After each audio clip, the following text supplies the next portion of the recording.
आज माझ्या वडिलांची पुण्यतिथी होती, त्यासाठी मी निघाले होते माझ्या माहेरी. मग कीर्तन वगैरे झालं, कार्यक्रम झाला आणि मुलांची अशी काही मस्ती चालू होती. जर नातवंडांना खेळताना असं पाहिलं असतं ना वडिलांनी, तर त्यांना खूपच छान असं वाटलं असतं. मग कार्यक्रम वगैरे झाल्यावरती सगळे निघाले आपापल्या घरी. मग सगळ्यांना बाय केलं. उतरल्यावरती म्हटलं चला शेतातून फेरफटका मारून येऊया. तर अशी काही बडीशेप आली होती शेतामध्ये. त्या यापासून कशी बडीशेप बनवत असतील ना, तुम्हाला माहीत असेल तर नक्की कमेंट करा मला. त्यासोबतच पेरू पण छान असे आले होते. आता जेवढे काही पिकलेले होते तेवढे आम्ही थोडेसे खाल्ले. त्यासोबतच इथे मामींचं चालू होतं चिक्कू काढायचं. हे आहेत कांद्याची फुले, जी की त्याच्यापासून बिया करण्यासाठी ठेवले आहेत. आणि त्यासोबतच ही मोहरीचं झाड पण मी पाहिलं. एवढी छान अशी मोहरी आली होती ना, एकदम फ्रेश असे. कारली पण लागली होती. मग मामींना म्हटलं तर ही तोडून मलाच घेऊन जाणार आहे मी पुण्याला.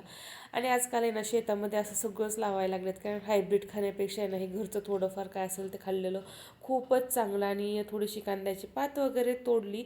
त्यासोबतच आहे ना चिगळची भाजी मला खूपच आवडते, म्हणून चिगळची भाजी पण मी तोडायचं काम चालू होतं माझं.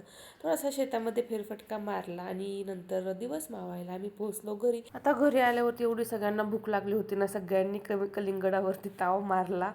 तर मामींनी तर कलिंगड सगळ्यांना चिरून दिलं होतं आणि संध्याकाळी चालू होता चुलीवरती स्वयंपाक. आणि आता एवढ्या सगळ्यांना बाय करून आम्हाला निघायचं होतं पुण्याला. आता इच्छा तर नव्हती यायची, पण यावं तर लागणार होतं. आजसाठी एवढंच, बाय.